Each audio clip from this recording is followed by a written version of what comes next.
자, MBT의 선구자, 메인 배틀 탱크죠. 선구자. 자, 많은 전차 설계자들이 하나의 장비에 중전차, 중형전차의 장점을 결합시키고자 오랫동안 노력했습니다.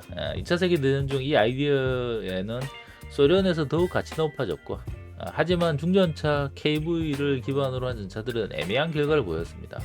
때문에 하르키우 설계국에서는 T-34의 설계안을 발전시켜 보기로 결정했습니다.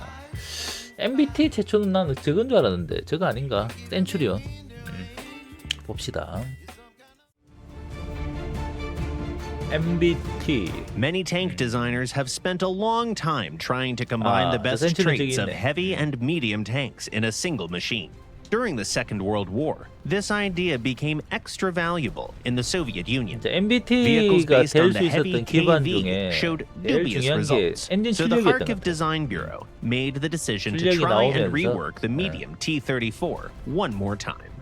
Soviet engineers had tried to upgrade the T-34 before. There was a variant with torsion bar suspension in the works even before the German invasion. A few machines were made, but none of them got further development.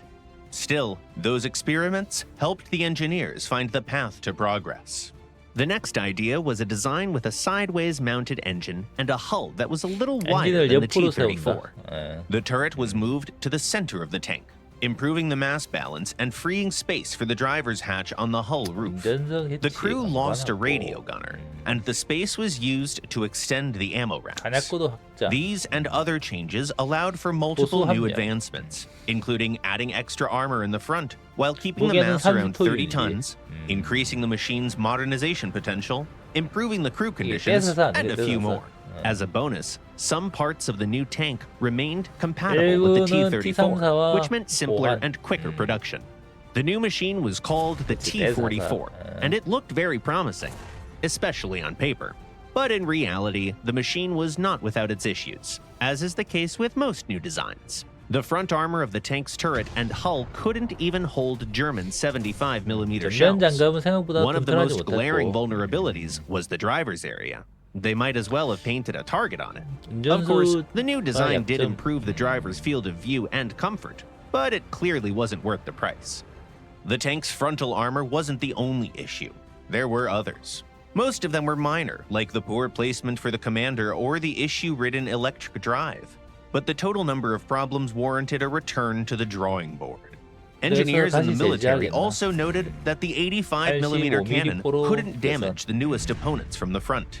In an attempt to fix this, one of the early T-44 prototypes was equipped with the D-25, a 122mm cannon.